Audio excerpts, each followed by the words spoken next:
Certo, então boa noite a todos aqui presentes. Eu me chamo Suiane Magalhães, sou psicóloga e a gente vai estar iniciando a série Diálogos Múltiplos, né? E esse primeiro episódio ele vai ser conduzido pela expositora Elizabeth Regis, né? Ela é cientista social, psicóloga clínica e especialista em suicidologia. E como debatedora, a gente vai ter a professora doutora Marísia de Oliveira, que vai estar debatendo com a gente, dialogando e conduzindo o debate junto com a Elizabeth. Sejam bem-vindos e aproveitem esse espaço. Então, talvez agora seja o momento de você se apresentar, você, né? Quem é você, Suiane? Suiane Magalhães. Quem é Suiane Ah, Magalhães? eu sou Suiane Magalhães, psicóloga cearense, estou aqui em João Pessoa há 14 anos e sou parceira aí de Marísia e Elizabeth. Vou estar sendo parceira, né, nessa série de diálogos. E é isso. Fique à Pois vontade, Elizabeth. Ah, Marísia vai te apresentar antes. apresentada você já foi, né, Elizabeth, aí, por Suiane, é só me apresentar um pouquinho e dizer que eu vou ocupar aqui, né, fazer o papel de debatedora, eu diria mais que uma mediadora, mais uma facilitadora, né, dessa conversa, porque é interessante que vocês participem, conversem, dialoguem, né, estão aqui exatamente, né, para construir com a gente, né, um conhecimento, né, a experiência, né, no campo desse fenômeno tão complexo, né, e tão doído, tão dolorido, né, que é a questão do suicídio, né, e das sequelas, né, que isso traz, né, das consequências. Então, assim, eu sou Marísia Oliveira da Silva, né, sou professora recém-aposentada do Departamento de Psicologia da UFPB, né, sou psicóloga clínica, psicoterapeuta individual e do grupo, né, trabalho com grupos de encontros, né, com também terapia individual, e assim, estou nesse momento agora também retomando, né, as coisas que na época da minha atividade antes da universidade, antes da atividade docente, estou aí retomando essas coisas que são significativas, né, que me dão prazer, também no campo da clínica, né, porque a universidade, a gente utiliza muito, né, desse caminho da clínica pela formação, né, pela supervisão, pelos, né, os plantões, mas pela questão também do projeto em saúde, né, na atenção à comunidade, em promoção de saúde, né, em comunidades populares. Mas estou aí com esse projeto e voltando às lives também, que o pessoal estava cobrando muito. E aí, professor, e aí, Marisa, cadê as lives? Não vai ter mais lives, né? Então, eu disse, não, nesse momento, então, vamos pensar em diálogos, né, interessantes, que sejam significativos, primeiramente para nós, também para a sociedade, né, para as pessoas. Então, a gente está iniciando, e esse mês aí foi o mês que coincidiu realmente, né, com essa temática, eu acho que ela é pertinente, apesar da gente também depois, a Elizabeth vai falar mais um pouco sobre problematizar essa questão, né, desse setembro amarelo, né, Elizabeth? Mas eu acho que foi um bom começo, certo? Então, estamos iniciando, hoje é a primeira, né, primeiro capítulo, o primeiro episódio dessa série, tá? Diálogos múltiplos. No próximo mês, a gente vai trabalhar com a professora Sandra sobre a questão do brincar, não do brincar, mas da criança ferida, de brincar, porque eu estava uma influência lá da banca que eu estive hoje à tarde, mas é da criança ferida, né? Que é essa metáfora que nós da psicologia clínica, a gente lida no cotidiano, né? E na existência, porque a gente carrega essa criança para sempre, né? De alguma forma ela está aí, né, nós, e aí Sandra Souza vai estar no próximo mês, final, que é geralmente nas últimas terças-feiras de cada mês, tá certo? Então, próximo mês, final de mês de outubro, né, na terça-feira, Sandra estará aqui. Hoje aqui a gente está iniciando com muito prazer com a Elizabeth, que a Elizabeth também é uma companheira também já, né, de momentos, de vivências também na formação e também nas práticas que ela vem desenvolvendo. Ela faz parte, juntamente com o Daniel, também desse movimento atualizante da pessoa, né, juntamente com outras pessoas que também, profissionais que a gente está trabalhando, né, em conjunto. E vamos, hoje, né, falar dessa experiência dela nesse campo aí tão delicado, como geralmente as pessoas colocam. Eu queria só dizer que a fala dela, né, aqui vai ficar organizada em 2 momentos. Primeiro momento, 15 minutos, ela fala, depois a gente abre para uma conversa sobre o que ela falar, depois entra o segundo momento, tá bom? E aí vocês entram também para conversar com ela, né? E eu também dialogando juntamente com vocês para a gente ir lá mais para frente, fechando o nosso encontro aqui, tá bom? Então fiquem à vontade. Elizabeth, a palavra é sua. 15 minutos aí para dar uma introdução a essa questão aí. Boa noite, gente. Vamos estar aqui com vocês, né? Bom, a gente poder falar sobre esse assunto de uma maneira ética e responsável. Pela apresentação que está aqui, parece que são todos profissionais, né? Que é um momento que provoca, às vezes, algum gatilho, né? Alguma forma de ser afetado as pessoas que estão nesses momentos. E a gente pede, né, caso isso aconteça, geralmente não saia, né, que a gente vai ficar até o final e a pessoa pode ficar com a gente, mas estou percebendo que são profissionais a maioria.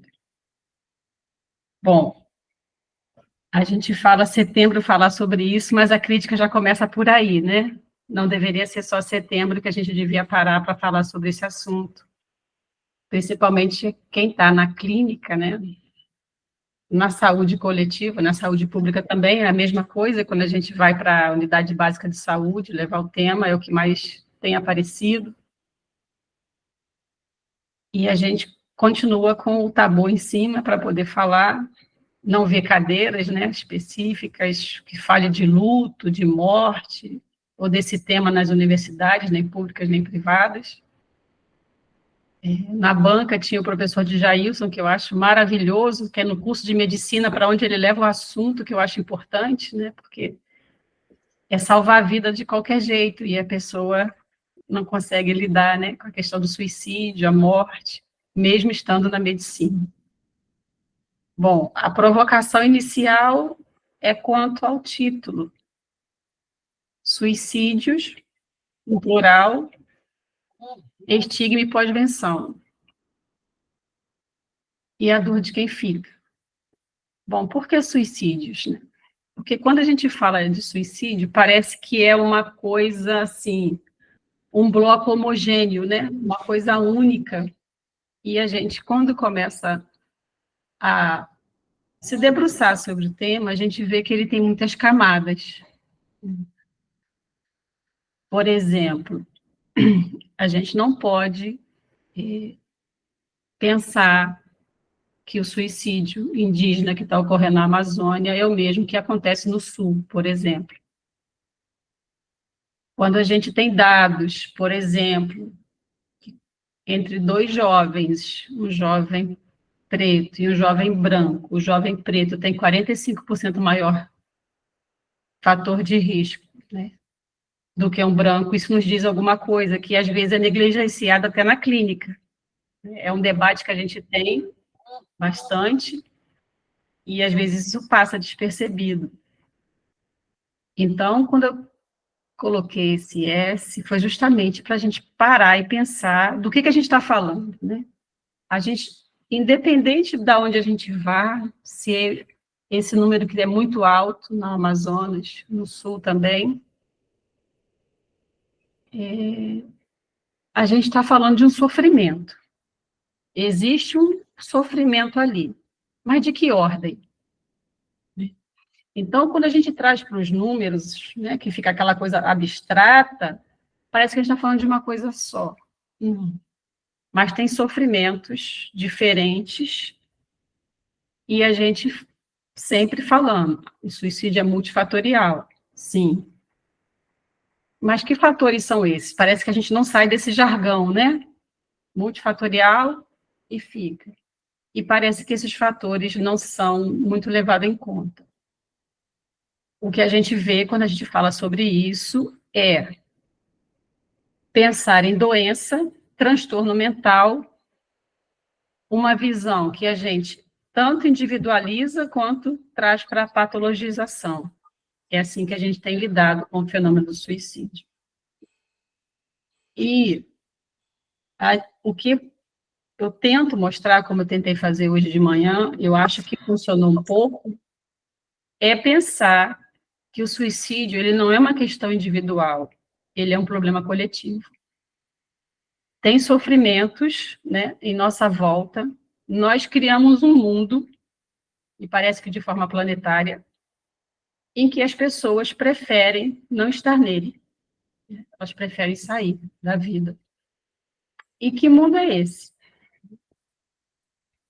E aí, quando a gente vai falar e tira de sobre o indivíduo somente e começa a olhar, alguns determinantes começam a aparecer. A gente vê que importa, por exemplo, a raça. Porque, por exemplo, a gente está no 14º ou 15º ano consecutivo, mais mata pessoas trans.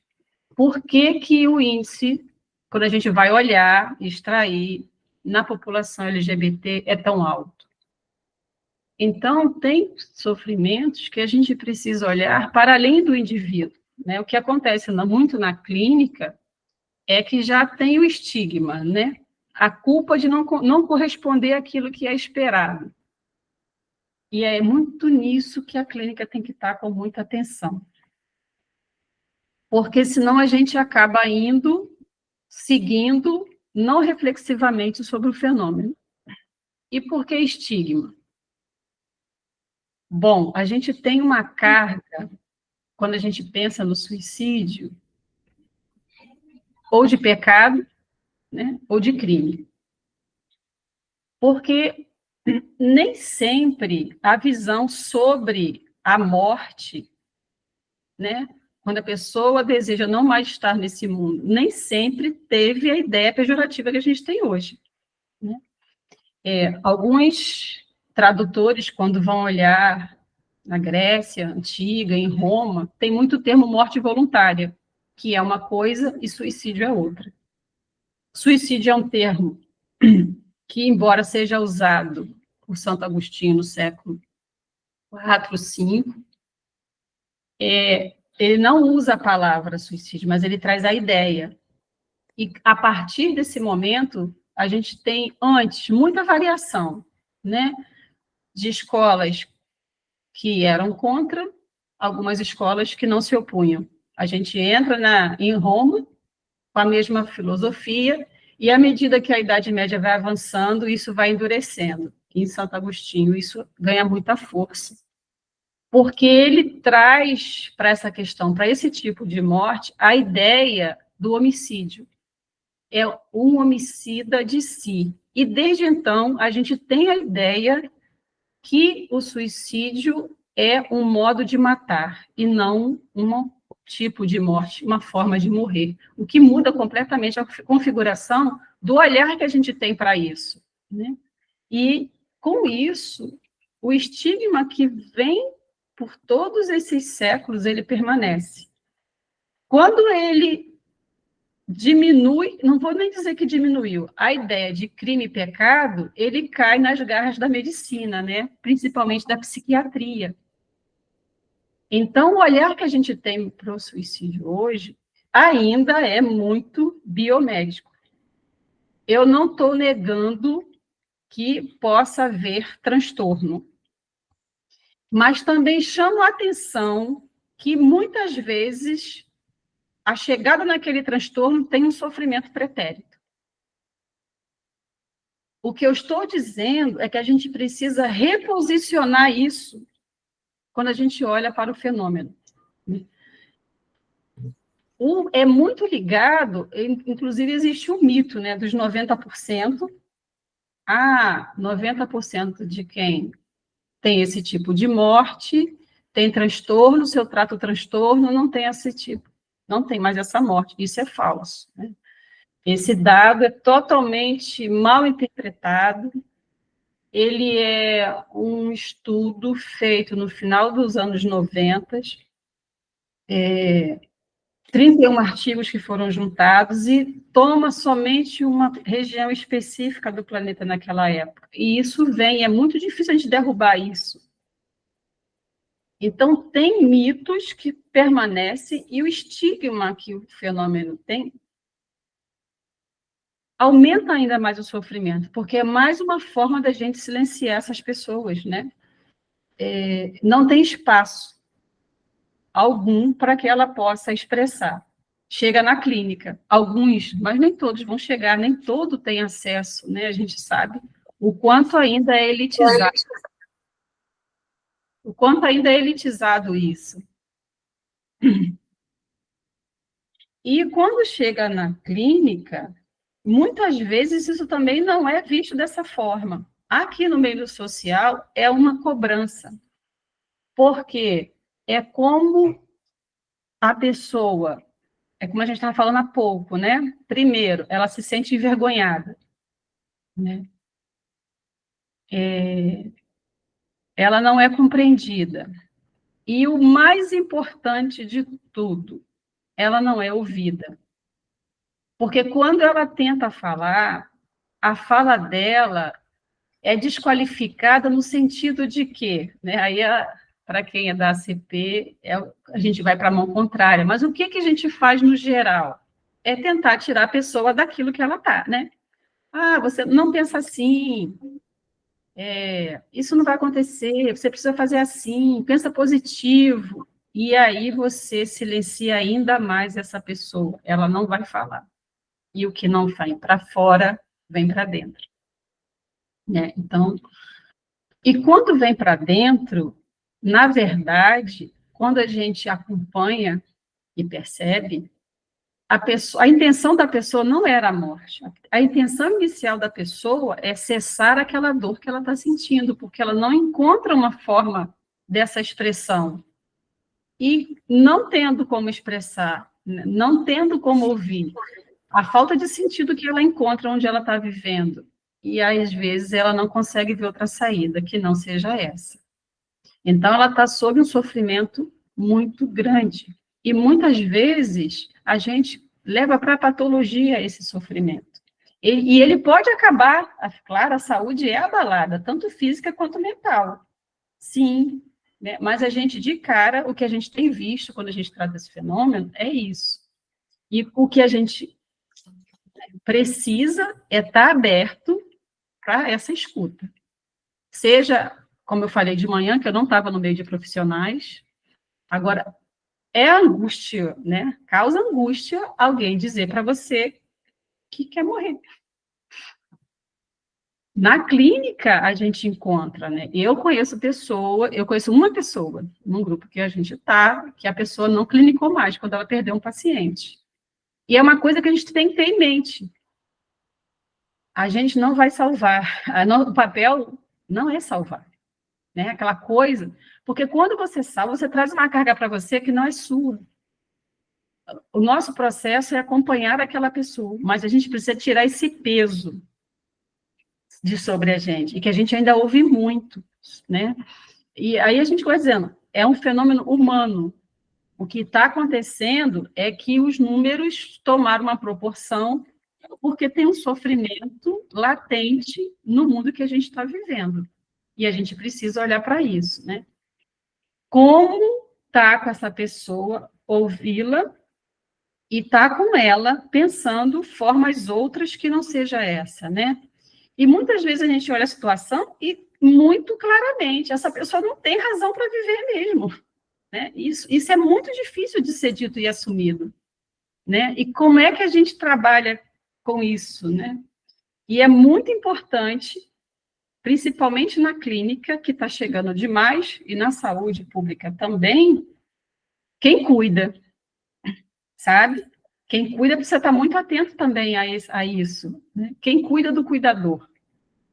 Então, o que a gente está falando é de um sofrimento que precisa ser expresso de alguma forma, e que ele não tem essa atenção. E esse estigma que perpassa esse fenômeno, ele só aumenta ainda, mas a gente vê, eu vi muito, principalmente, a questão do julgamento religioso, em ambiente religioso e no meio social, porque a ideia de crime e de pecado, ela é muito forte ainda.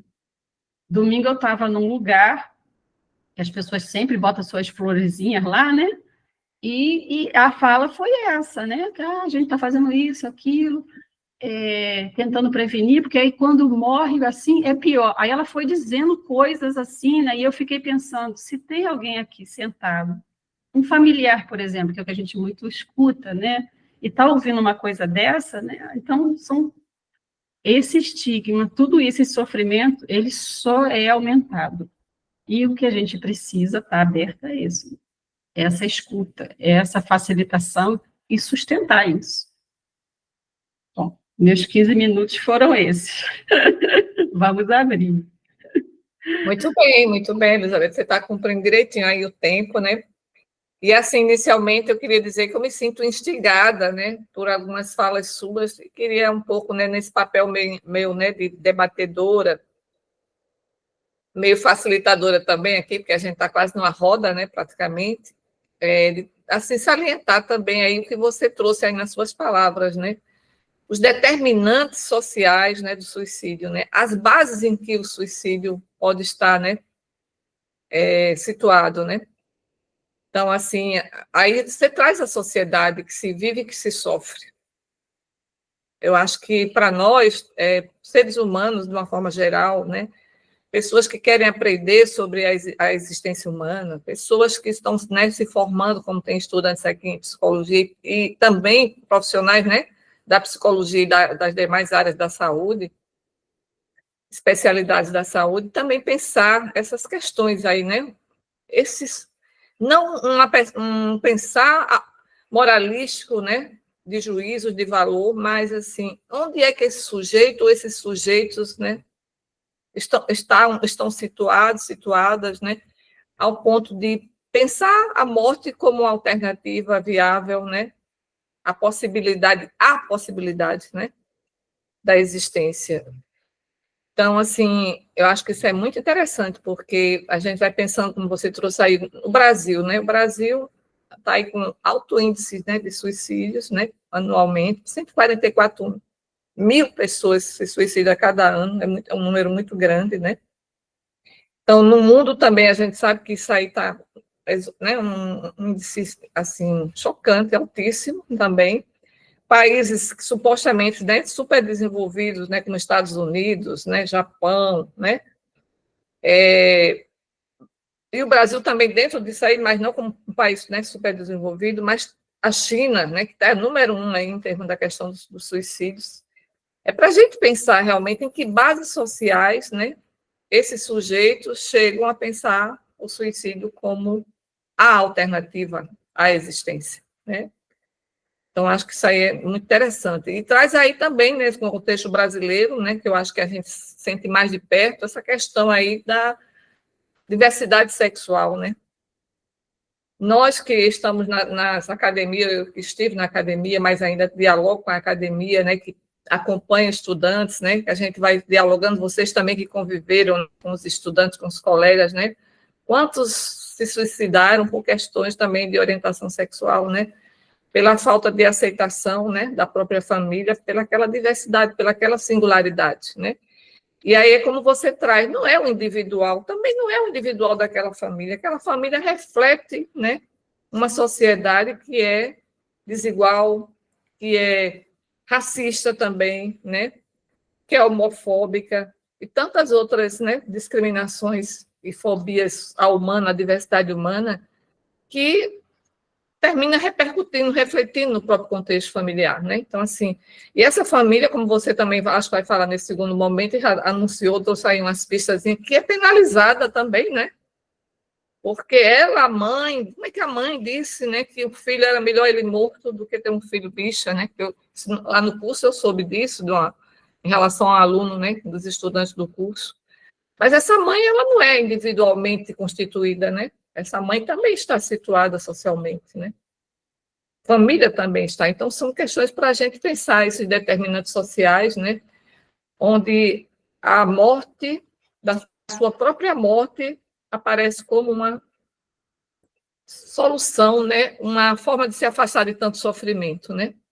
Acho que são questões aí para a gente iniciar um pouco essa conversa. Você já trouxe isso aí, eu acho muito interessante.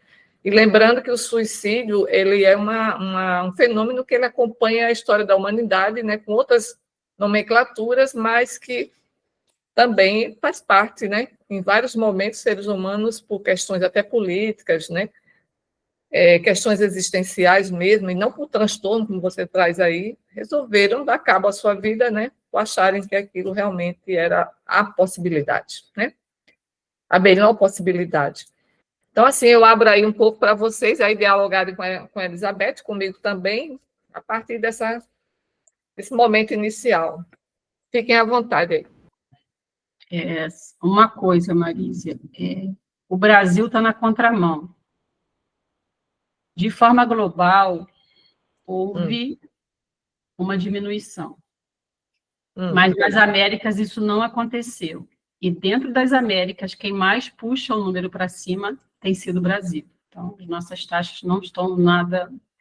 Embora a gente ainda esteja numa média, ela vem subindo. E outra coisa importante também, nessa questão do sofrimento, está chegando, né? Porque a gente pensa assim, hoje a gente fala muito dos adolescentes, né? Que é o que tem chegado e é uma população que está sendo muito, autolesão muito, mas muito, assim, muito. A gente vai nas escolas, é uma coisa impressionante. Mas a gente já está vendo, e num aumento bastante significativo, que a gente está conseguindo cooptar os números em crianças. A gente teve agora no Congresso, e a professora Elza Dutra tem, né, estuda bastante sobre isso, e a gente trouxe um trabalho de uma colega que está no doutorado, e ela está fazendo uma pesquisa justamente com crianças, e tem crianças com 6 anos com tentativa de suicídio. Então, a gente está falando de um fenômeno, né, que está perpassando e que está tomando, né, e que a gente precisa sentar, e como a gente está fazendo aqui agora, né, conversar, pensar sobre o assunto. E aquela coisa, né, do mito, né, da criança feliz, né, cai por terra. E aí, muitas vezes, né, a gente precisa se aprofundar bastante no tema, porque vai chegar. Na adolescente, a gente vai chegar na clínica, vai bater na porta da gente, sim.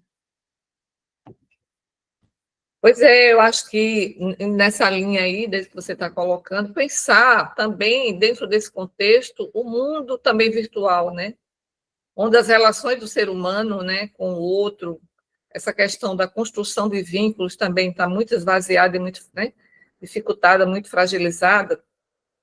E até onde essas redes virtuais também estimulam a morte, né? Naqueles jogos também com a criança, né? Eu acho que são fatores também para a gente pensar, porque estão na base da sociedade, né? O desenvolvimento científico e tecnológico também repercutindo, né?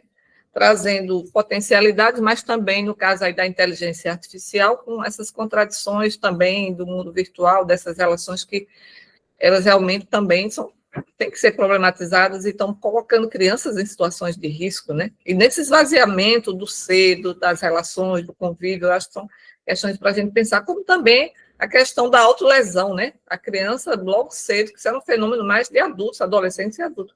Hoje em dia, as crianças estão mais, né, propensas a cortarem, né, a se machucarem, né? E vocês aí que estão caladinhos, caladinhas, gostariam de entrar nessa conversa aí? Querem fazer alguma pergunta? Inclusive, se vocês quiserem ficarem mais à vontade, pode botar no chat que Suiane coloca aqui para a nossa convidada aí, né? A nossa Elizabeth. O que é que vocês acham?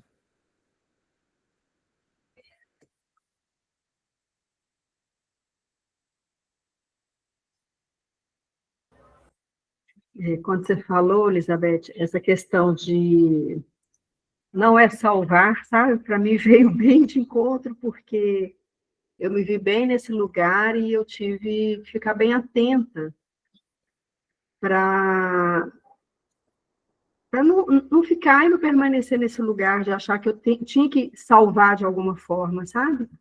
Mas é o que eu falei no início, é um fenômeno que ainda me atravessa muito, né? Assim, não é uma coisa que eu lido com tranquilidade na clínica, mas, assim, é muito bom te ouvir, né? Porque eu sempre me pergunto, né?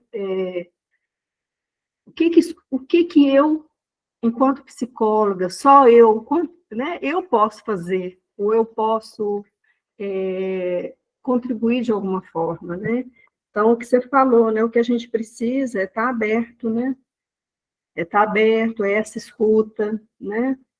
E você falou também, quando você falou a questão das camadas, para mim foi muito bom te ouvir, porque, pelo menos, eu acho que eu sempre estava vendo de uma forma muito individual. Então, para mim, assim, está sendo muito bom, né? Ouvir você, a Marisa, para que eu possa também, ao voltar para os meus atendimentos, para a clínica, que eu possa realmente estar olhando essas outras camadas também, viu? Muito bom te ouvir.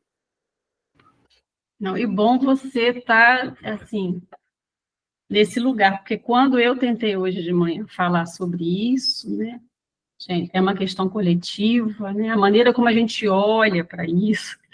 Aí eu lembrei, Marisa, do livro do racismo, né, da fragilidade branca que ela fala, aconteceu hoje nesse lugar com o tema do suicídio, né? Mas, assim, eu não posso fazer nada, sabe? Assim uma coisa... E aí eu levei para os vínculos. A gente não tem fortalecimento de vínculos. A gente não olha para um colega mais no corredor, por exemplo, né? E trazendo assim para o nosso dia a dia dentro do trabalho, sabe? Então, escutar um colega, aí tudo bem, às vezes a gente não sustenta, não é um profissional, né? Tem profissional que não sustenta, e tudo bem, a gente vai, não dá conta, não dá conta, mas não tem também se não dá conta, né? A gente não é super-herói, é só psicólogo, só isso, calma. Né? Então, assim, e aí a pessoa foi para esse lugar, assim, de defesa, sabe? E, assim, e você está com uma abertura, né? Que é o importante, né? Assim, e isso é que faz a gente avançar nessa questão dos números, né? Porque quando a gente dá esse espaço, né, a gente facilita esse espaço e a pessoa se sente confiante para falar, né? Porque aí ela tem que ter confiança. Logo em seguida, uma colega me chamou no canto. Beth, aí falou comigo. Tem um colega meu que falou assim, sobre umas questões de pensamento, e eu fiquei com medo, Beth. Eu fugi da coisa, né? Eu falei, mas você consegue escutar ele? Porque se ele falou assim, ele queria falar. Não precisa você voltar como um interrogatório, não faça isso. Mas é porque ele vai ter confiança e ele vai saber o momento de falar. Agora, não sei se você vai estar pronta para ouvir, entende? Porque há essa busca, mas não há ressonância, entende? E eu compreendo a pessoa não estar nesse mundo, né, desse dia a dia de estar lidando com isso e escutar isso. Não é fácil, né? Mas a pessoa tenta, e a relação de confiança que a gente estabelece, né, na clínica, permite isso. É um lugar que a pessoa, teoricamente, né, vai poder ter essa expressão. E aí a gente precisa ter todo esse cuidado, porque você salientou os pontos mais importantes. Não, nosso papel não é de salvar, isso tem que estar muito claro. Né? Não posso prometer nada. Geralmente, quando vem com adolescente, né, claro, desesperado, né? A gente, bom, não sei se vocês são mãe, claro, não estou julgando o pai e a mãe, desesperado. Mas eu não tenho como prometer uma coisa, porque você não tem como saber. Isso não tem como você não tem uma bola de cristal para saber o que vai acontecer. O que a gente pode fazer é oferecer o nosso trabalho, né, com essa abertura, né, com esse vínculo, o melhor que a gente puder. É isso, né? Não é nosso papel. E isso tem que estar muito claro. E nesses atendimentos que muitos chegam, o cuidado com a gente, sabe, Vera? Isso é muito importante, o cuidado.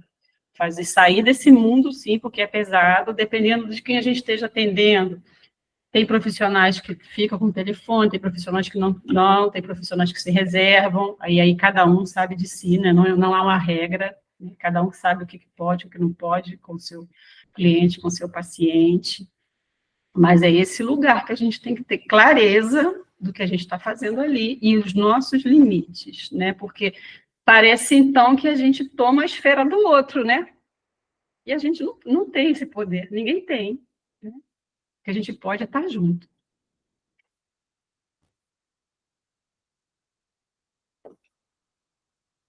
E aí, quem gostaria mais de dialogar aqui conosco, com a Elizabeth principalmente?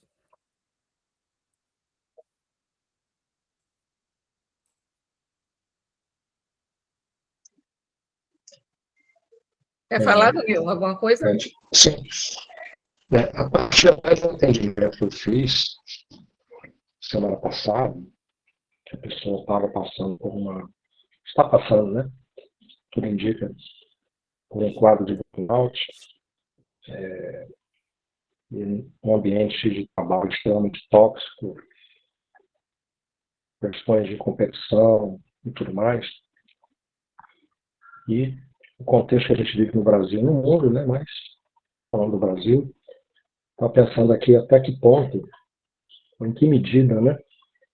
O sistema capitalista, e mais especificamente neoliberal, ele contribui para essa sensação de não ter alternativa, né? Porque, assim, nesse contexto aí, a vida, ela deixa de ter um valor subjetivo, né?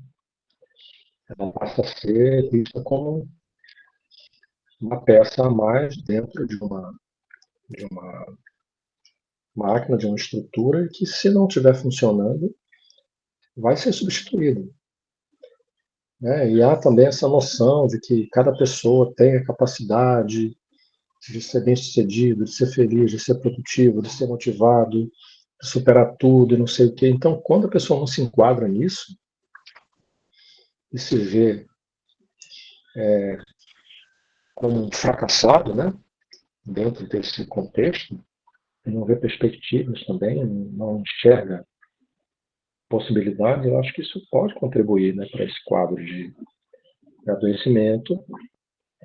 E deixa de ser apenas um adoecimento do indivíduo, mas é uma doença social, né?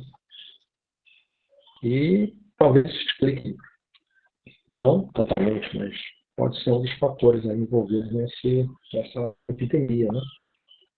De suicídio que a gente vê hoje. E pensando também em algumas populações, né? Como algumas populações indígenas, em que há um índice altíssimo de suicídio. Essas pessoas, elas viviam dentro de um contexto onde o funcionamento da sociedade deles era completamente diferente. De uma hora para outra, ou de uma forma muito rápida e muito agressiva, elas se veem desarraigadas, né? Lançadas nesse contexto. E aí, trazendo o estigma, né? Do preconceito, do racismo. E aí, realmente, as pessoas passam a não enxergar saída dentro da existência. Eu não sei se estou simplificando muita coisa, sei que vai ser complexo, né?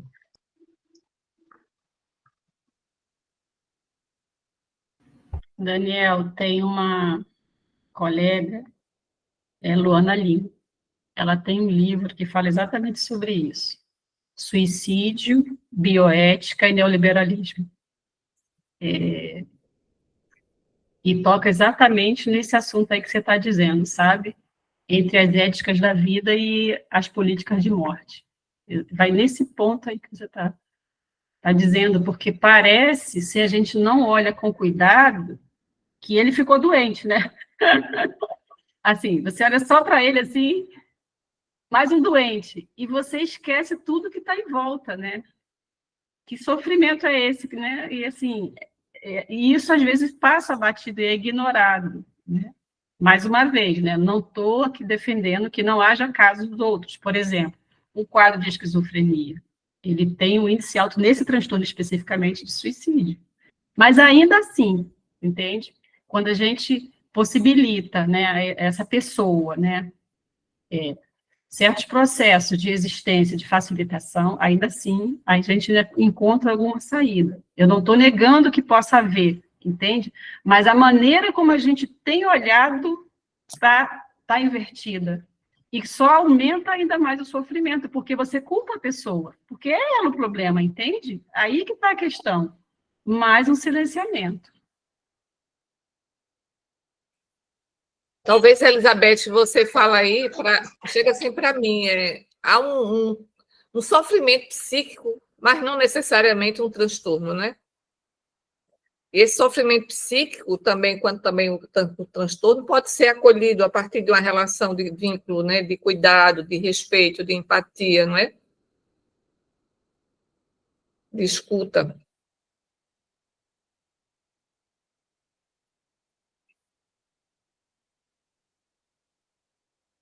Alguém mais, gente, gostaria de fazer alguma observação, algum comentário? Se não, a gente entra no segundo momento, né, Elizabeth? Eu queria falar. Ah, Rafael, pode falar, Rafa. Olá, querida. Boa noite, Sandra. Boa noite, Sandra. Rapidinho, Boa só a fala de Daniel, que remeteu muito ao meu trabalho que eu submeti no Congresso, e eu acho que faz muito sentido, porque realmente o ser no mundo que a gente tem do capitalismo é de fato esse que tem que ser o empresário de si mesmo e tem que ascender. Então, se fala tanto dessa prosperidade da vida, desse enriquecimento, que eu acho que se esquece da própria morte, né? A morte é um grande tabu na sociedade que a gente vive hoje. Então, assim, se tem essa perspectiva do ser infinito, né? Esse ser que nunca vai morrer, porque ele vai conseguir ficar rico de um dia para o outro, e poucas coisas assim sobre o pós-morte ou o próprio fenômeno da morte é discutido, né? Então é um grande tabu. Eu acho que isso acaba refletindo na nossa própria atuação, quando a gente fica com medo de escutar sobre a morte, né? Então é um fenômeno que é difícil para todo mundo, né? Porque a gente vive numa sociedade que tem medo de falar sobre isso. Então, a gente também tem que se ver como profissionais nesse quesito, né? Como a gente está lidando com a morte, porque eu acho que vale tanto para o suicídio quanto até para o próprio fenômeno anômalo. Então, por exemplo, uma pessoa que morreu de um dia para o outro num acidente ou algum adoecimento, né? Morreu por alguma doença mesmo. Então, é algo que a gente também pouco fala, né? Só fala depois, né? Na pós-venção, né? Então, é uma coisa que a gente também tem que discutir até com uma certa coisa que eu acho que, né, a morte como evento faz parte da vida, mas o adoecimento, ao ponto de chegar no suicídio, né, já é outra coisa. Eu acho que tem tudo a ver com o social, que foi discutido aqui ao longo da reunião.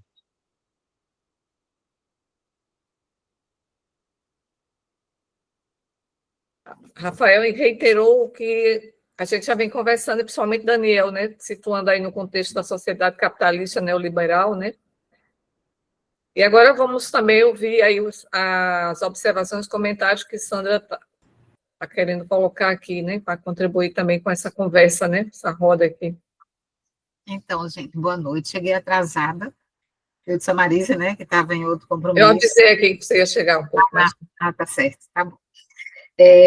Vou falar assim, diante do meu atraso, pode ser que vocês já tenham falado sobre isso, mas que bom que a gente está, hoje é dia 30, né, de setembro, ainda no mês de setembro, estamos no último dia falando sobre uma temática, né, do mês, digamos assim, da vida toda, mas do mês especificamente.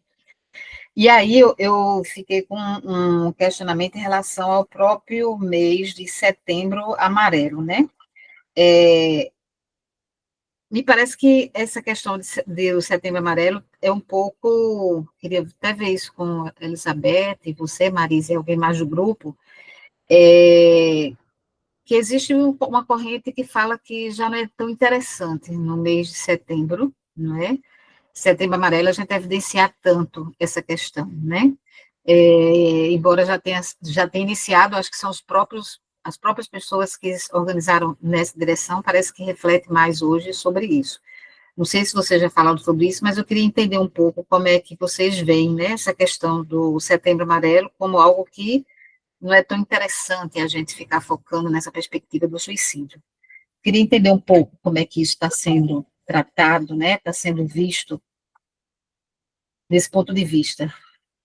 Elizabeth? A campanha, ela tem a sua importância inicial porque ela traz algo que não era discutido, né? Ela tem toda a sua importância para fazer a gente parar e olhar que a gente já estava ultrapassando, só de notificação, 800 mil casos por ano. Então, ela realmente vem e ela tem, não vamos descartar, né? Ela tem a sua importância, sim. Mas ela já não dá conta da maneira como ela foi constituída para o que a gente está vivendo hoje. Uma parte da suicidologia é radical, acha que não tem que ter Setembro Amarelo. Outra parte, na qual eu sou afiliada, a gente acha que ela precisa ser reformulada. A gente trabalha junto ao Congresso Nacional, tem os 3 congressistas que estão junto com a gente, buscando reformular a campanha. Mas eu não sei se vocês acompanharam, dia 8 de fevereiro agora, né, foi promulgada a Lei 15.199, que instituiu a campanha em nível nacional. Ela foi institucionalizada.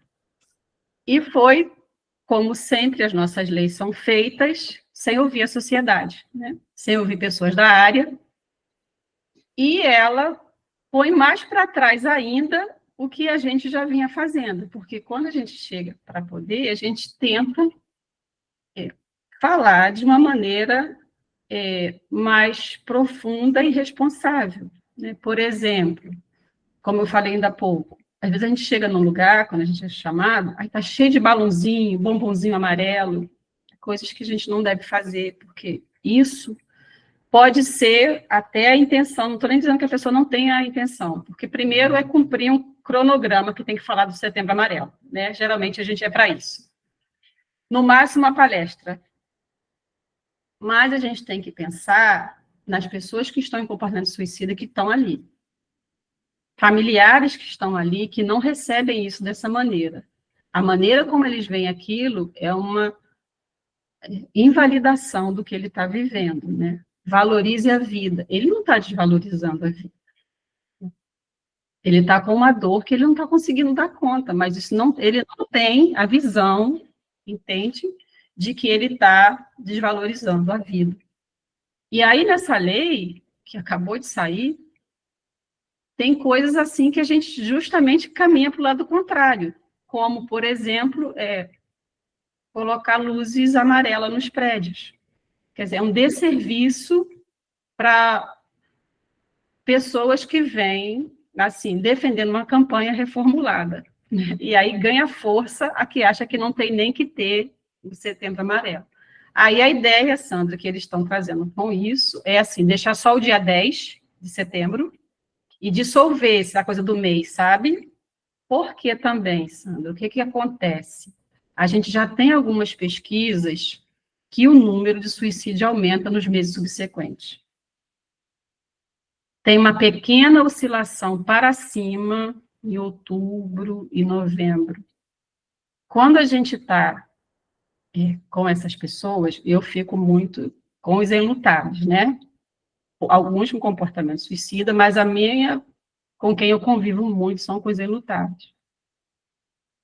E a coisa que mais se fala, né, tem o jargão, não sei se vocês conhecem uma música, Wake Me Up When September Ends. Só me acorde quando setembro acabar.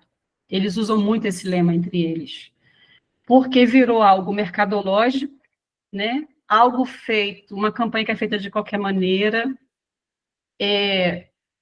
Há psicólogos, Sandra, que vendem kit, sabe, para você poder dar palestra. Assim, eles montam os kits e vendem. Alguns são muito aberrantes, alguns a gente consegue fazer denúncia na plataforma e derrubar, outros a gente, às vezes, vai no privado conversar com a pessoa e explicar um pouquinho, pede licença, explica, alguns tiram, outros continuam, e uma coisa muito espetacular, né?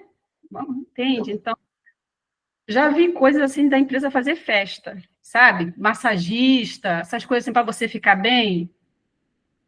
Então, é isso, sabe? Então, é pensar de uma maneira mais sensível para onde foi essa campanha, o que foi feito com ela e a gente retomar. Mas aí a gente levou esse tapa na cara agora, dia 8, quando a gente viu a lei, como ela foi feita, sabe? Aí eu não sei se eu respondi a sua pergunta, assim. É isso, do que eu conheço. Na minha percepção, Sandra, eu também dialogando com você e com o pessoal, né, e também principalmente com a Elizabeth, que é autoridade mais aí nesse aspecto, eu vejo essa questão do Setembro Amarelo como qualquer data alusiva a algo que o sujeito quer destacar, ou a sociedade quer destacar, sabe? Novembro Azul, que é, né, prevenção ao câncer de próstata, né? Outubro Rosa, essas questões. E até aquele famigerado Janeiro Branco, né? Que eu acho até ele, assim, problemático demais, né? Porque até o branco, né? Porque Janeiro Branco, que, né?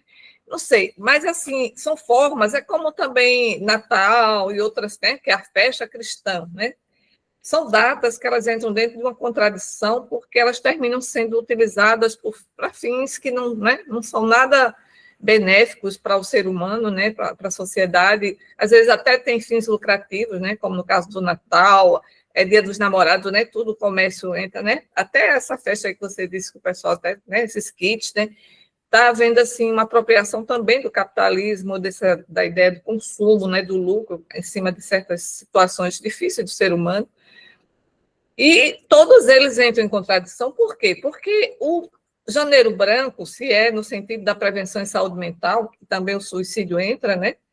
Era para ser o ano todo, né? A vida precisa ser valorizada o ano todo, inclusive todo ano. Então, já faz 2 anos, vou botar novamente agora em outubro, aquele vídeo meu do YouTube sobre a vida é para ser valorizada todos os dias, não só em setembro, não só em janeiro, né? Com a saúde mental, sabe? Mas a gente cai nessas falácias, né? Quer dizer, tem todo um aparato para incentivar esse tipo de postura, que muitas vezes tem também a sua contradição. Por um lado, pode beneficiar, mas, por outro lado, né, pode ter esse lado aí prejudicial à prevenção, sabe? A promoção de saúde, termina não atingindo o objetivo. Agora, a questão do suicídio como uma questão que é tabu, que é problemática, que é um tema delicado, como eu já ouvi hoje pessoas mandando para mim, Eita, que tema doído, que tema delicado, sabe? Porque é difícil falar. É também um tema que, quando a gente faz alusão a ele, ele também pode suscitar a possibilidade, sabe? Então, esses índices de suicídio, eles são assim, muito aquém da realidade, né? Porque, inclusive, são dados que não se pode, né, disseminar, divulgar, porque isso também é como se fosse uma irradiação. Quando o ser humano, né, começa a perceber que isso é uma possibilidade, né, porque é uma possibilidade do ponto de vista existencial, o ser humano pode fazer isso, né, dar cabo da sua própria vida. Isso pode levar a mais atos, né? Então, assim, é uma faca de 2 gumes essa história do Setembro Amarelo, porque toca num tema que dói, mas também que anuncia, que sinaliza que é possível ter uma saída. E a saída pode ser o suicídio, né? Então, tem esses 2 lados aí, e eu acho que é complicado. Mas nós, assim, porque pela experiência de Elizabeth, né, com essa questão dessa temática, né, onde ela se aprofunda, pela coincidência ou não da gente estar iniciando, né, essa série, né, de diálogos múltiplos, e já no final do mês, sabe, a gente achou que poderia ser pertinente, né? Claro que no YouTube a gente nem pôde colocar, porque por enquanto a gente vai ter que fazer uma maquiagem para botar outro título, né, Elizabeth? Para ver se a coisa chega menos pesada para as pessoas, né? Porque é um tema doído, é um tema que pode causar repercussões, irradiar, né, outros atos. É muito delicado, realmente. A gente está sendo ousados, mas eu acho bem pertinente essa problematização de Setembro Amarelo, como Outubro Rosa, como a mama tem que ser cuidada o ano todo, né? Não é só o SUS deveria, né, dar o direito às pessoas, às mulheres, até terem as suas mamografias, né, a ser acompanhadas de maneira um direito acessível, né, mais acessível, não com tantas travas, com tantos obstáculos na questão da regulação para fazer esses exames, né? Que as mulheres deveriam fazer. Mas não só em outubro, que faz campanha, bota, né, na praça, bota na lagoa, faz aquela campanha. Então, são as contradições dos próprios processos que a gente também se envolve, né? E que faz parte das contradições do próprio sistema, eu acho, né? Mas é interessante isso que você trouxe. Eu acho que agora a gente pode entrar no segundo momento, né, Elizabeth, aí, da sua fala.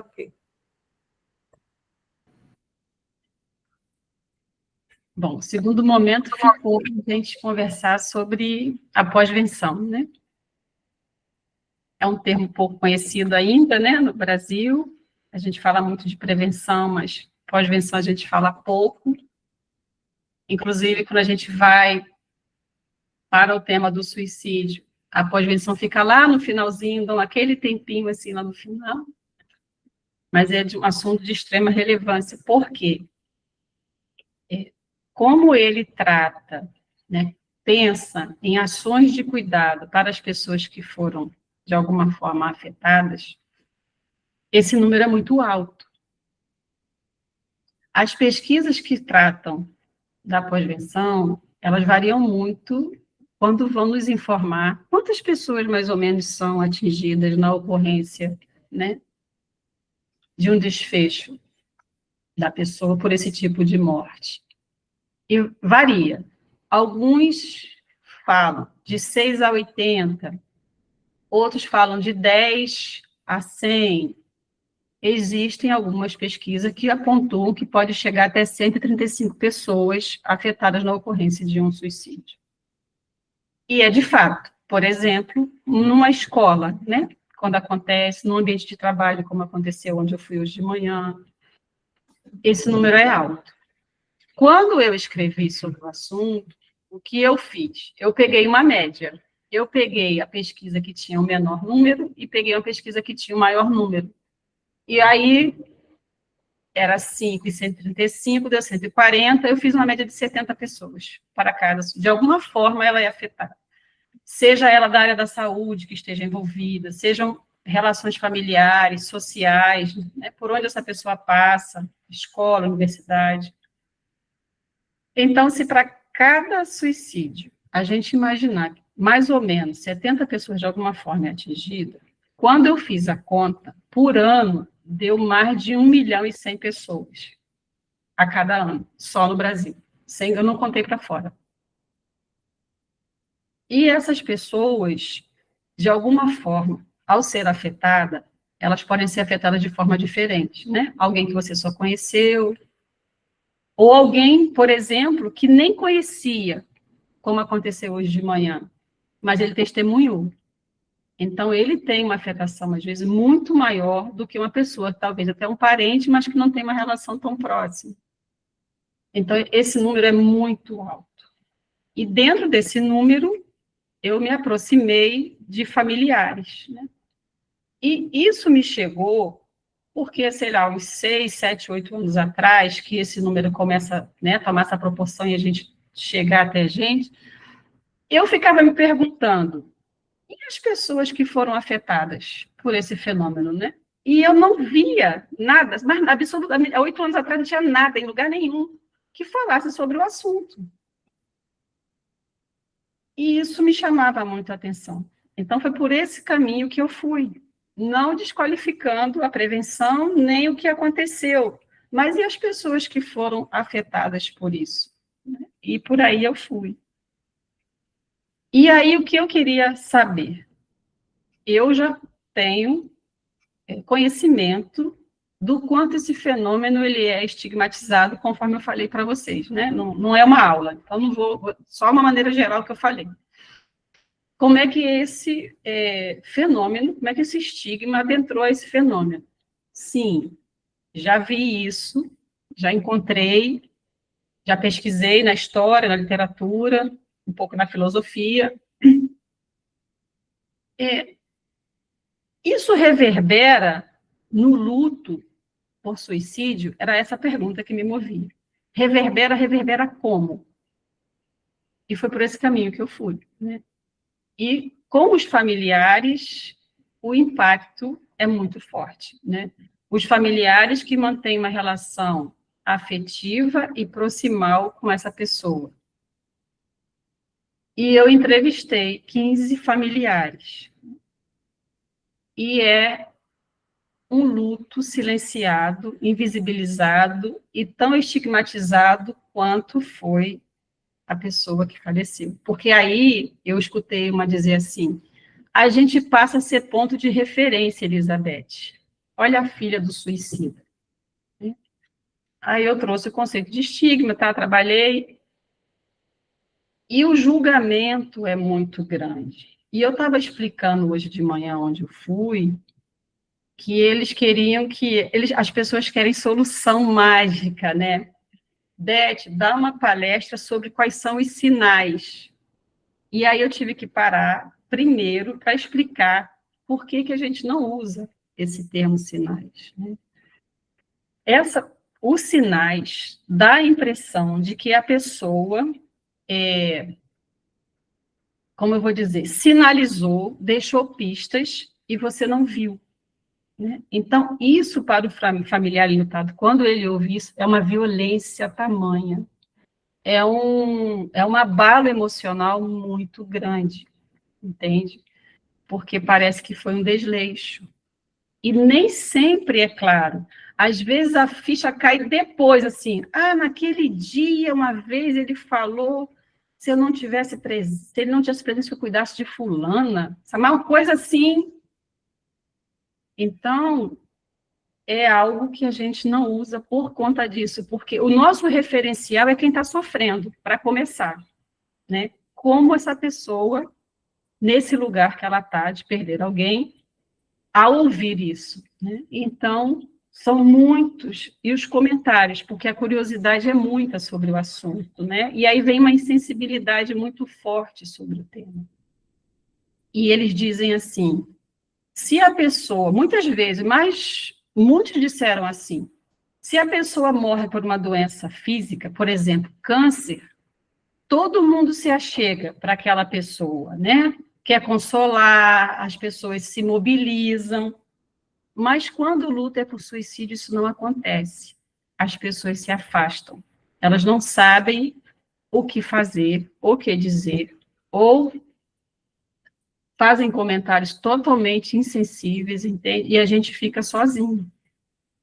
E uma coisa importante, quando a gente fala da pós-venção, a pós-venção é uma prevenção. Por quê? Você ter alguém, né, o histórico familiar, ter alguém na sua família, né, que passou por esse tipo de morte, isso é um fator de risco, sim. E a gente encontra isso quando a gente vai falar com eles, né? Uma mãe disse assim, eu já pensei, porque eu queria saber o que ela sentiu, por exemplo, sabe? Outra mãe, essa mãe, eu fiquei muito tempo com ela, mas muito tempo. Assim, foram quase 3 horas. E aí era respeitar aquilo que a pessoa podia estar comigo. Teve uma que durou 13 minutos e teve uma que durou quase 3 horas. Era de acordo com o que ele podia falar. E ela me disse, hoje mesmo eu já pensei, como é que eu faria para me matar? Ela perdeu a única filha há 5 anos. Está em terapia e em psiquiatria. E ainda assim, hoje, ainda reverbera nela essa questão. Então, quando a gente fala que pós-venção é prevenção, é nesse sentido.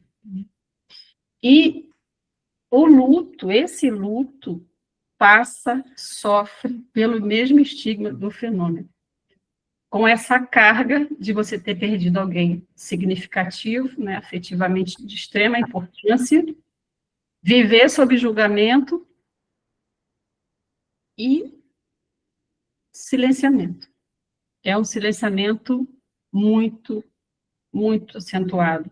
E as relações familiares são afetadas, né? Porque acontece o silenciamento dentro da família, não saber lidar, uma coisa que dói muito para eles, que eles alegam, quem tá vivendo esse luto, é você fingir que nada aconteceu. Tá? É você lidar com a situação como se aquilo não tivesse acontecido. Ou apagar a história daquela pessoa. Né? Porque o que acontece com o suicídio é, no geral, a gente resume a pessoa àquele ato. É como se a biografia dessa pessoa fosse apagada. É assim que se lida com essa pessoa. Né? E isso causa muito sofrimento nesse familiar.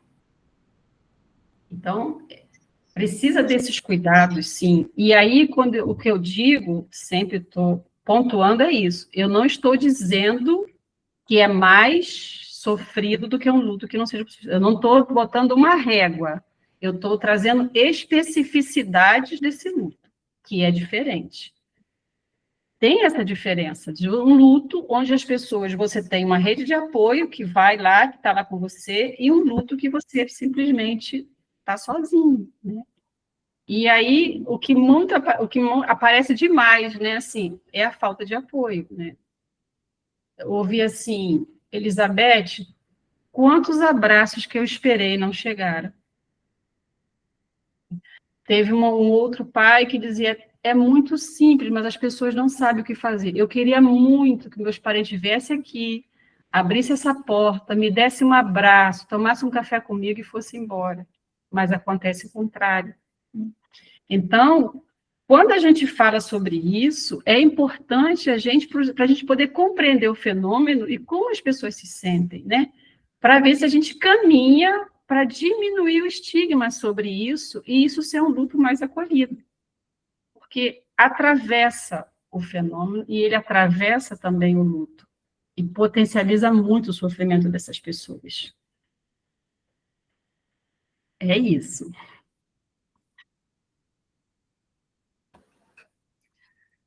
Pois é, Elizabeth, a partir aí da tua fala também, reiterando o que você coloca, né, a experiência da perda de um ente querido, né, pelo suicídio, é também um momento, uma experiência também de estar exposto socialmente, né, ter sua família exposta socialmente, julgada, né, porque ela é julgada. Por que não viram isso, né? Por que não perceberam? Isso deve ser responsabilidade da família. Como é que se deixa passar um negócio desse, uma vida se perder, né? Então, essa família também ela é culpabilizada, né? Por algo que a gente, como estava conversando no início, tem suas bases também sociais, né? Então, assim, e aí como é que fica o cuidado? Eu acho bonito esse seu trabalho, porque também inclui, né, esse cuidado com quem fica, né?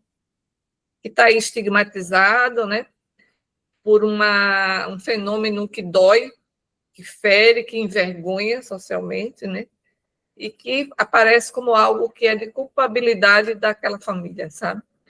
Então, eu acho que você entra exatamente no vazio, o seu trabalho entra nesse vazio muito grande aí, né, exatamente de cuidado de quem fica, pensando nessa perspectiva de pós-venção, sabe? Eu acho que aí é uma sensibilidade, eu acho que é uma empatia que você também desenvolveu, que eu acho que muitos de nós, né, não tinham se apercebido disso. Essa família precisa, e ela fica ilhada, ela fica sozinha, né, como você mesmo coloca, isolada, né, precisando de aconchego, de acolhimento, de escuta, né, e não tem isso aí.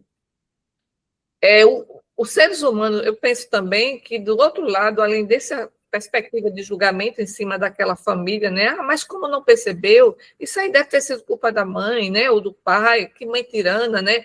E quando é também filho de profissionais da saúde, viu, e da psicologia, aí que o negócio pega, né? Para as pessoas da psicologia e da saúde, e os demais áreas, né, especialidades da saúde, isso também pesa muito. Como é que a pessoa é do curso de psicologia, da psicologia, é médica, é psiquiatra, né?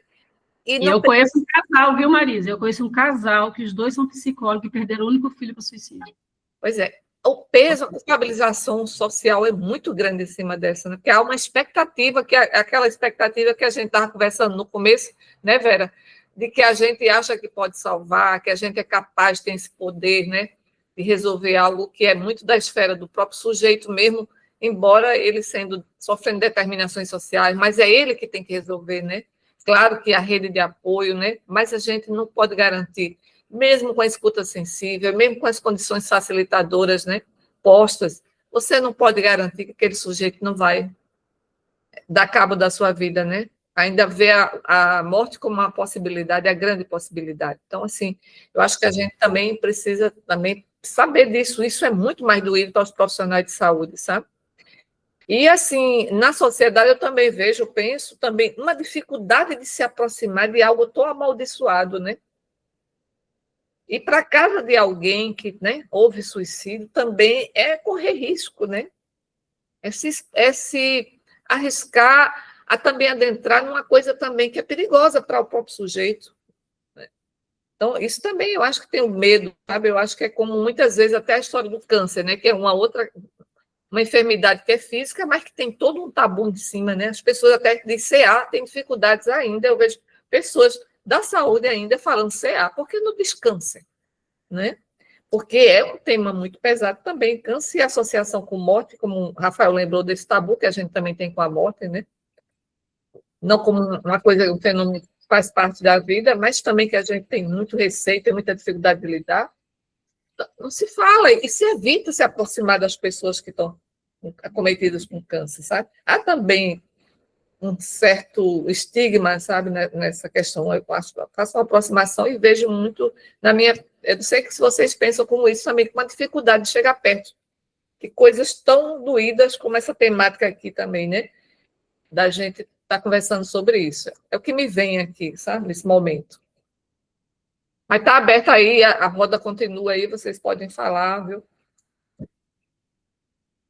Elizabeth, pode falar que, assim, né, o termo que você trouxe, essa pós-venção, né, está me trazendo, assim, muita reflexão, né, que realmente era um termo que eu não conhecia, né, e está me colocando aqui para pensar, né, na questão dessa família que já está no luto e esse estigma que ela ainda sofre, né, estou aqui pensando muito nisso, assim, e também a questão que você falou da pós-venção como uma prevenção também. Acho que, para mim, é o que está ficando aqui mais forte, assim, sabe? Então, só tenho te agradecer, realmente, você trazer, né, o seu conhecimento, sua experiência, que, para mim, é muito importante, viu? Te agradeço.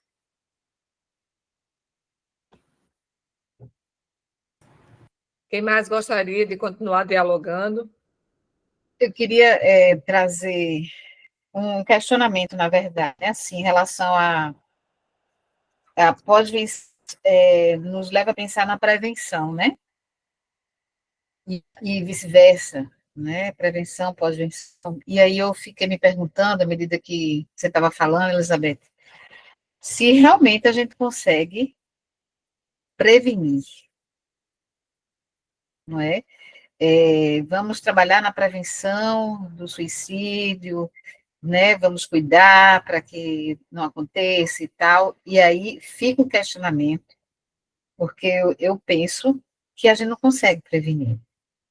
Então, como trabalhar na prevenção se a gente não consegue prevenir, né? A partir do momento que a pessoa fica dizendo assim, as pessoas ficam julgando a família, fica dizendo assim, ele deu um sinal, e por que a pessoa não foi lá e não cuidou, não deu mais atenção? Mas naquele dia, quando ele disse aquilo, né, por que já não era um sinal, já não era um indício de que ele poderia se suicidar e tudo? Ele foi muito claro, ninguém viu. E aí eu fico pensando, é possível a prevenção?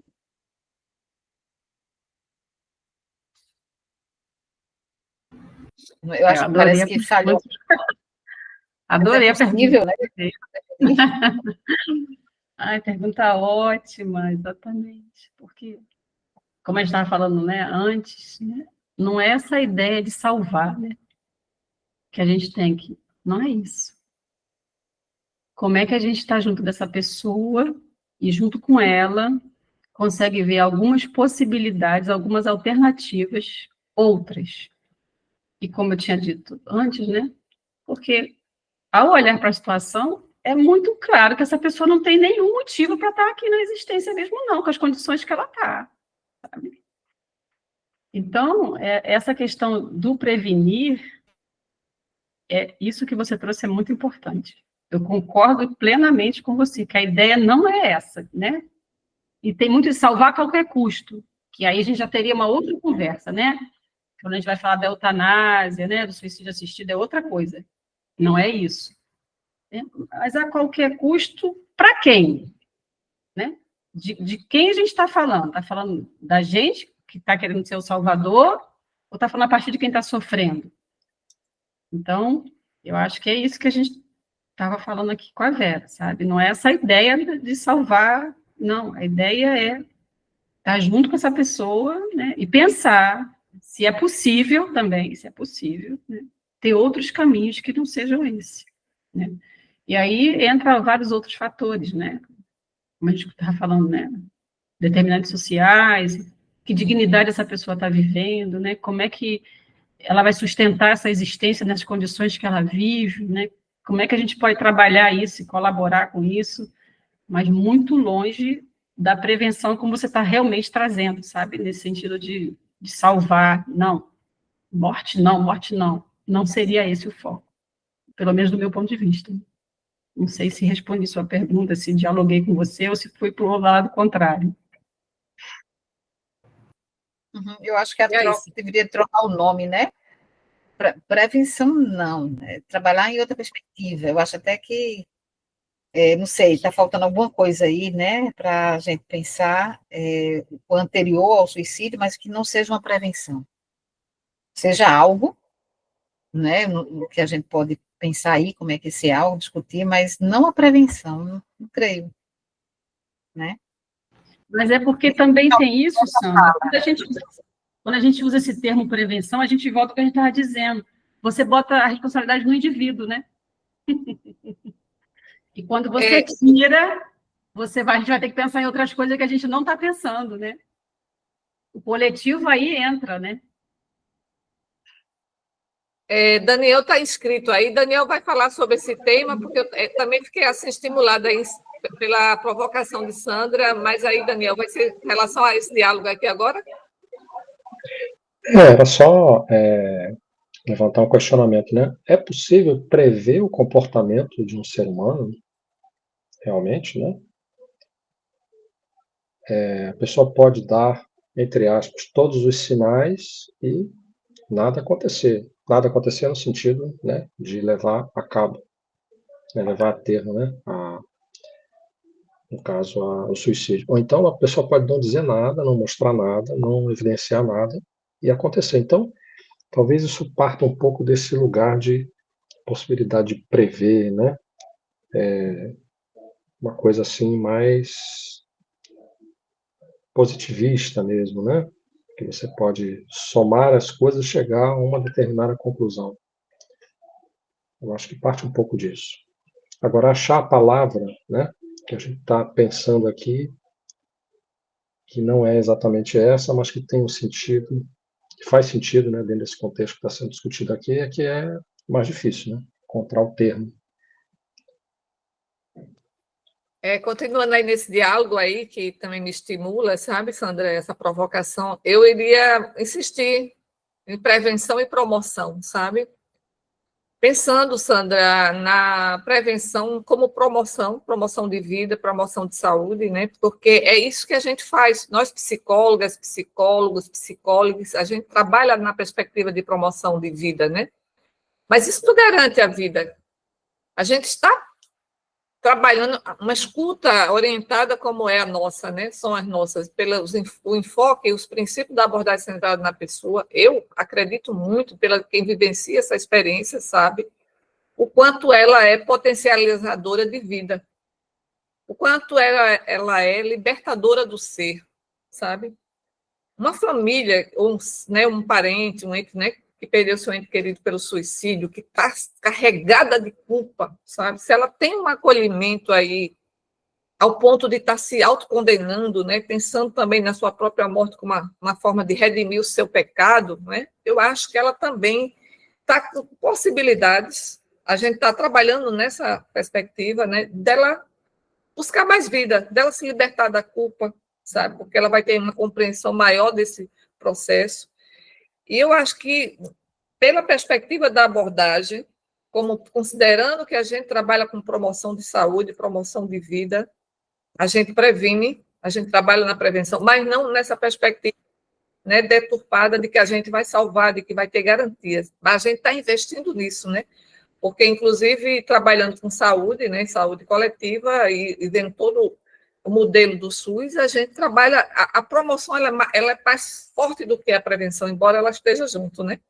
Mas eu acho que promover vida, sabe, libertar vidas, sabe, porque eu acho que a escuta nossa, a escuta que, pelo menos fundamentada na abordagem centrada, ela é libertadora, sabe? Então, o ser humano que a gente estava discutindo aqui, com esses determinantes sociais, exceto em situações, né, especiais, como posturas políticas, né, questões como o suicídio orientado, né, assistido, né,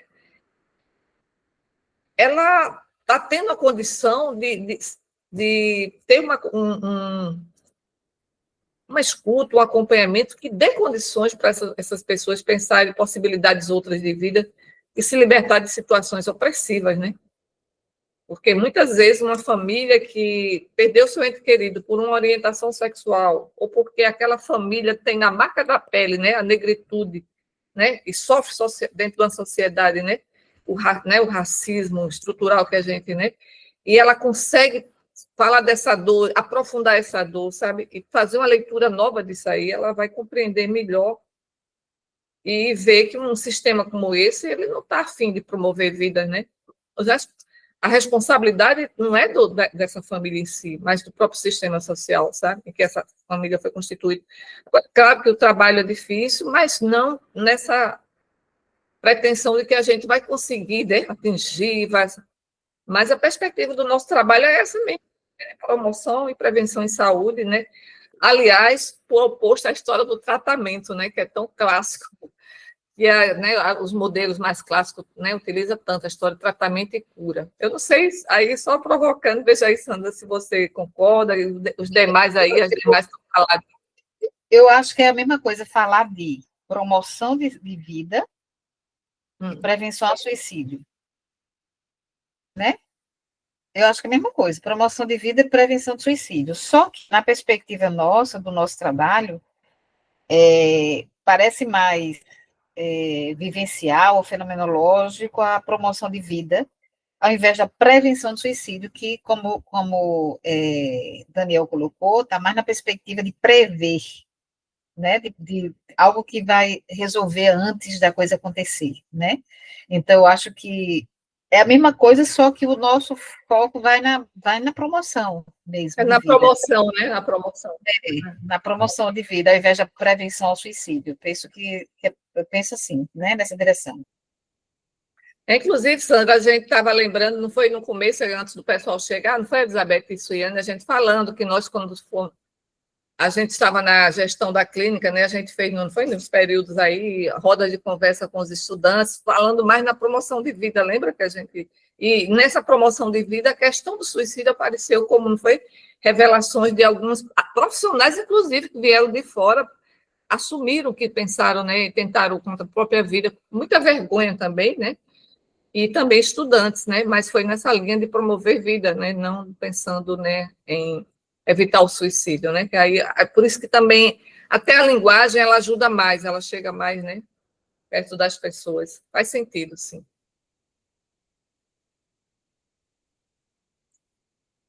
Alguém mais gostaria de dialogar, gente? Fazer alguma problematização também, né?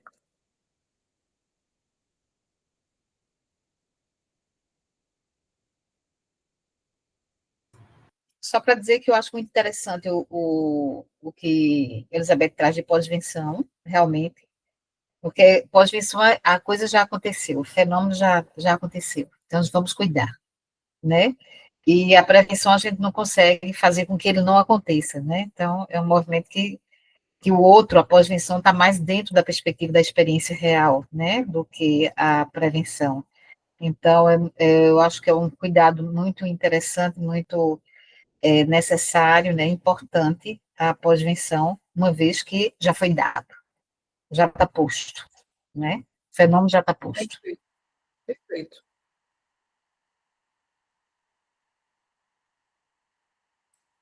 Alguém mais gostaria de fazer algum comentário, algum questionamento?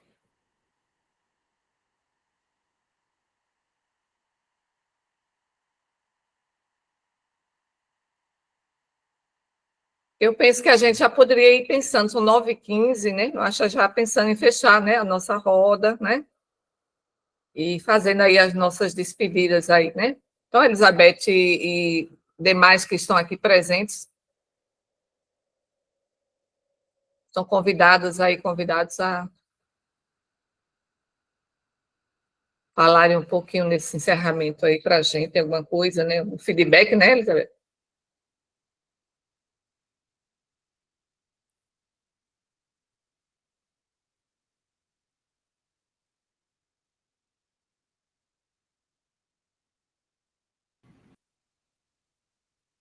É muito bom estar aqui, gente. É muito bom poder falar, né, sobre o tema, trazer, problematizar. É nosso papel, né, olhar para aquilo de forma crítica, os atravessamentos que são negligenciados, poder estar num lugar ético, responsável, né?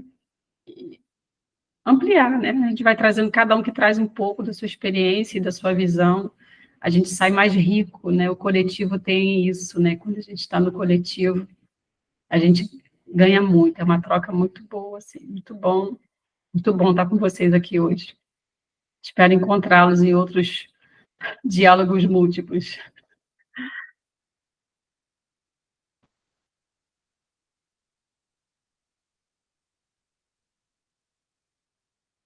Também é um prazer estar com você, Elizabeth, dialogando sobre essa sua experiência, né? Essas suas pesquisas, sua inserção nesse campo, sabe?